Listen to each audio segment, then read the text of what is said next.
So in today's video, we're going to actually go along the kind of the do's and don'ts with regards to what to do with this PETG tubing.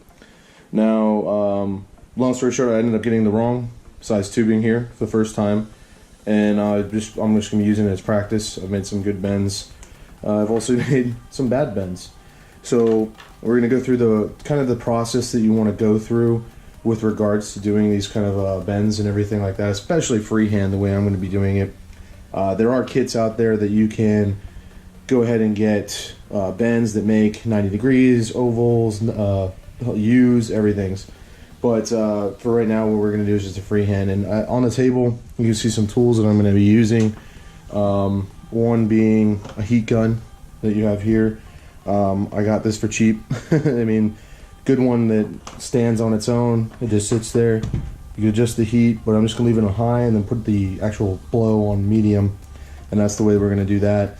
I've also got a deburring tool, so this will actually be able to go into a drill and be able to go into the tube and fix the ends so it's a little smoother, so that when it goes in the fitting, we get a really good connection. The other side is the silicone insert that allows us to get the bends that we need, and I'll show you the differences between that when we come up here. I also have some cleaner here. We don't really necessarily need that, but it came with the kit that I had, and I have some gloves, but if you get semi-good at this, you don't really need to do the gloves, so we're fine.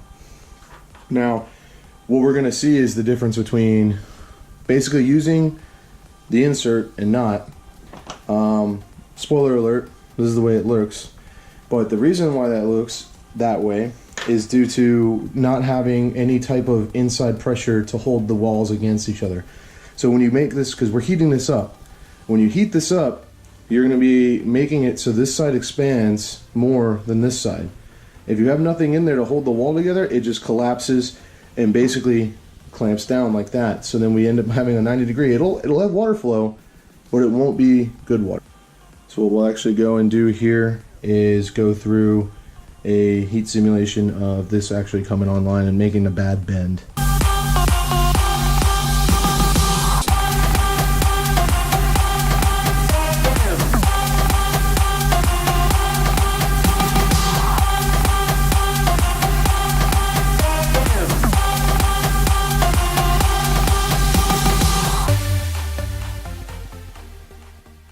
You see how the tube is now getting some flex, some give here, because of the heat that we've added.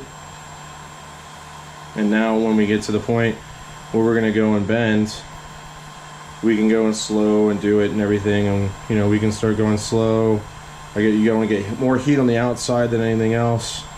Try to get that going. You still need heat on the inside, but a lot more on the outside because that needs to expand. And I can control how much heat I'm giving based on distance here, so I keep this at the same rate. But as you can already start to see, I'm just bending a little bit and it's collapsing in on itself. Here what we've made is a bad bend again, but to the point where we could just show you what it is. And actually this one is even more collapsed than the other one, but that is definitely the need for why we have an insert, and we'll show you what a good bend is right here. So here we're going to do the same thing but with a silicone insert inside, and we'll just see the difference here, okay?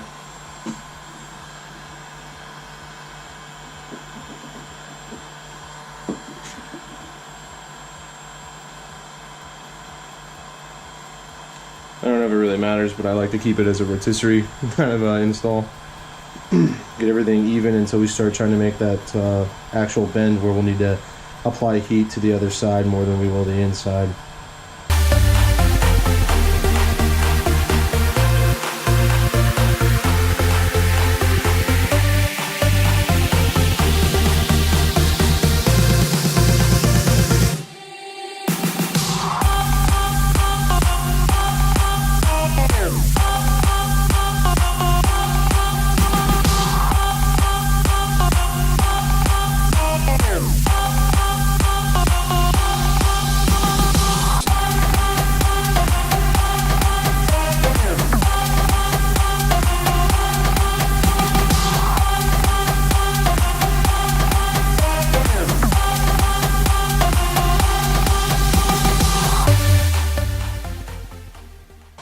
And then we're just going to hold it in that position for what we want to do here.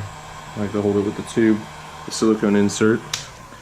And some people blow on these, so I do eventually, but we still play here. So what we want to be able to do is get it to the point where it's going to stay still. So here we have it right now, it's solidifying. I don't see any noticeable cracks right now, but we pretty much won't be able to tell until I bring it out, the insert out, and we'll be able to find out if we messed up or not. And that's kind of what the nerve-wracking part about the hard tubing is that unless you see visibly cracks because you got it too hot and it got bubbled, or you folded it like we saw in the previous example, you really don't know if you've done a good job until you take the insert out and you kind of can inspect everything. And here, it's still hot to the touch, so let them cool for a couple more seconds here. And here we're going to be pretty cool. I'm going to be able to take this out, so we'll just be able to pull this out. Boop. And we actually have a relatively good bend. I'm actually pretty impressed with myself doing this freehand, not seeing too much. I see a perfect curve almost. I think we're at a good point. So then obviously at that point, what we're kind of having to guesstimate a lot of these with these bends. So at that point, like say I was going to make this my pump to reservoir of my feed, I would have to be coming in here and trying to measure this up as it gets in there and seeing if I can hit that pump. And this one's short, obviously. I probably need, where's that hole right here? I probably need a couple more, maybe like an inch out. But I would come in and try to make these feet fit, and we're going to make some marks and be able to kind of go through this step by step and fit each piece as we go. The trickiest one in my opinion is going to be here. It's going to be the radiator to the graphic card. Because this is actually, so this is the bend, or this is the port right here. And as you can see, it kind of sits on top of the radiator. So what we're going to actually have to do is a multi-bend tube right here to either come up kind of like this, where it's going over the radiator, and then it'll go, so if it comes straight down over here, and then a curve here, and goes in there, that's an advanced bend.